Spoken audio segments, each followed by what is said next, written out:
Hello everyone, simple గా బంగాళదుంప fry అనేది ఇలా సైడ్ డిష్ గా ట్రై చేయండి. టేస్ట్ చాలా బాగుంటుంది. ముందుగా దానికోసం స్టవ్ ఆన్ చేసుకొని ప్యాన్ పెట్టుకొని ప్యాన్ హీట్ అయిన తర్వాత 5 స్పూన్స్ ఆయిల్ వేసుకున్నాను. ఆయిల్ హీట్ అయిన తర్వాత బంగాళదుంప ముక్కలు అనేది పైన తొక్కు తీసేసి అలా కట్ చేసుకొని క్యూబ్స్ లాగా కొంచెం మీడియం సైజ్ ముక్కలుగా కట్ చేసుకోండి. కట్ చేసుకున్న తర్వాత ఒక 5 టైమ్స్ వాష్ చేసుకోండి. అలా వాష్ చేసుకుంటే లోపల ఉన్న స్టార్చ్ అంతా పోయి ముక్కలకి మనకి ఫ్రై అనేది పొడిలాడుతూ వస్తుందండి. ఇప్పుడు వేసేసుకున్నాం కదా, దాంట్లో కొంచెం పసుపు కొంచెం ఉప్పు వేసేసుకొని కొంచెం మగ్గిపోయిన తర్వాత బంగాళదుంప ముక్కలు అనేవి దాంట్లో గుప్పెడు కరేపాకు వేసుకోండి. ఈ ఫ్రైకి కరేపాకు ఎక్కువ వేసుకుంటే బాగుంటుంది ఫ్లేవర్ అనేది. కొంచెం కరేపాకు కూడా వేగిపోయిన తర్వాత దాంట్లో చీలికలుగా కట్ చేసి పెట్టుకున్న పచ్చిమిర్చి ముక్కలు అయితే వేసుకోవాలండి.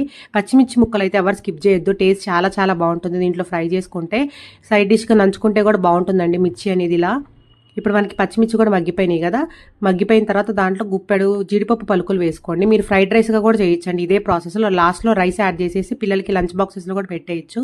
అప్పుడు కొంచెం జీడిపప్పు పలుకులు అనేవి కొంచెం ఎక్కువ క్వాంటిటీలో వేసుకోండి, అప్పుడు బాగుంటుంది. ఇప్పుడు మనకి జీడిపప్పు కూడా మంచిగా అలా ఫ్రై అయిపోయినాయి చూసారా. అలా జీడిపప్పు పలుకులు కూడా కొంచెం ఫ్రై అయిన తర్వాత దాంట్లో కొంచెం కొత్తిమీర వేసుకోండి. పిల్లలు కొంచెం కొత్తిమీర తినరు కదా, తినని వాళ్ళకి సన్నగా కట్ చేసుకొని వేసుకోండి. అప్పుడు కొంచెం కనిపించకుండా చాలా ఇష్టంగా తింటారు. కొత్తిమీర ఫ్లేవర్ చాలా బాగుంటుందండి బంగాళదుంప ఫ్రైస్లోకి. చూసారా మనకి పైకి ఇట్లా ఆయిల్ లాగా వచ్చేసింది కదా. ఆయిల్ ఎక్సెస్ ఆయిల్ కావాలనుకుంటే తీసేయండి. తీసేసి తర్వాత ఏమన్నా పప్పులో అయినా ఫ్రైస్లో అయినా యూజ్ చేసుకోవచ్చు. ఇప్పుడు మనకి పొడిపొల్లాడుతూ వచ్చింది చూసారా. అలా పొడిపొల్లాడుతూ వచ్చినప్పుడు దాంట్లో దంచి పెట్టుకున్న వెల్లుల్లి వేసుకోండి. వెల్లుల్లి కూడా కొంచెం అలా ఫ్రై చేసుకోండి. ఆ హీట్కి మనకి ఫ్రై అయిపోతుంది. ఈ స్టేజ్లో వెల్లుల్లి వేసుకుంటే ముక్కలకి మంచిగా ఫ్లేవర్ పడుతుందండి, వెల్లుల్లి ఫ్లేవర్ అనేది. ఇప్పుడు వింటర్ సీజన్ కదా, వెల్లుల్లి తింటే కూడా చాలా మంచిదండి. ఇలాంటి డిషెస్లో వెల్లుల్లి అయితే ఎవరు స్కిప్ చేయొద్దు. వెల్లుల్లి కూడా వేసిన తర్వాత అలా ఫ్రై చేసుకొని, మీకు చెప్పాను కదండి కొత్తిమీర అనేది కొంచెం తినని వాళ్ళకి సన్నగా కట్ చేసేసుకొని మంచిగా అలా ఫ్రై చేసేసుకోండి. హై ఫ్లేమ్లో పెట్టి కొత్తిమీర వేసిన తర్వాత అప్పుడు కొత్తిమీర అనేది చిన్నగా అయిపోయి మనం తినేటప్పుడు తెలియదు పిల్లలకి.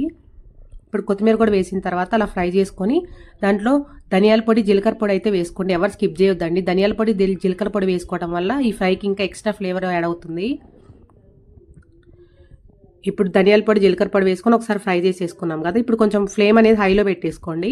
కొంచెం లాస్ట్లో మీ టేస్ట్కి తగ్గట్టు అయితే కారం యాడ్ చేసేసుకొని ఒకసారి అలా టాస్ చేసేసుకొని దించేసుకోవడమే అండి. తినే ముందు కొంచెం లెమన్ జ్యూస్ పిండుకోండి, చాలా టేస్ట్ బాగుంటుంది.